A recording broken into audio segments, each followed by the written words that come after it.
好，来，乡亲啊，继续来看这2天社会各界拢真关切的新闻，都是台糖冷冻的假心肉片，和台中市政府的卫生局验出有3肉精。不过，台糖甲负责加工的屠宰场送检验了后，拢是阴性，就是无3肉精。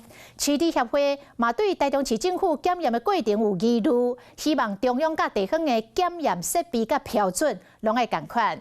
国民党嘛要求中央单位爱赶紧厘清疑点。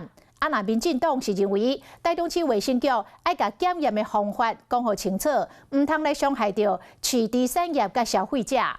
这个涉案的问题继续来探烧，嘛将做纳入拢未当失分的政治的攻防。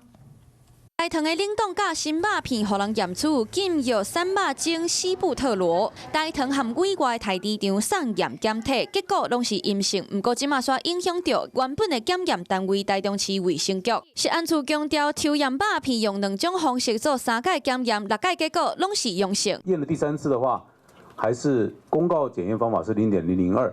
那建议检验方法是0.003。卫生局强调，不管是检验方法，也是相关的设备，拢是经过国家认证。不过，台糖对这个讲法是有较保守。这我们不是专家，那由专家去判断。台糖今仔日早起已经送出复检的申请，上近4天就有结果。不过，立院国民党团要求爱赶紧查明。农业部等等都不要回避责任。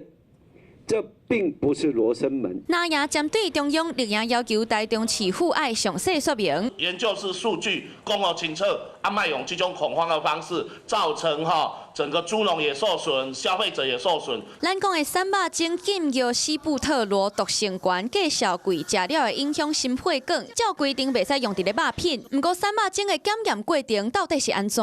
台糖声明过去从来唔捌采购使用，怀疑台过程防污染。负责加工的信工实验嘛背回，药剂敢若会留伫咧外体，台的过程无可能下药。台中市政府嘛强调，经过侪届检验，肉片分布了真走匀。市地协会认为可能仪器伤敏感，希望中央和地方的标准来共款。中央跟地方不重复，不要闹成政治事件。这批假心肉片生产819公斤，拢总2730包。地方政府已经回收6趴165包。食药署除了继续追踪产品，嘛对相关的抽验计划进行检讨。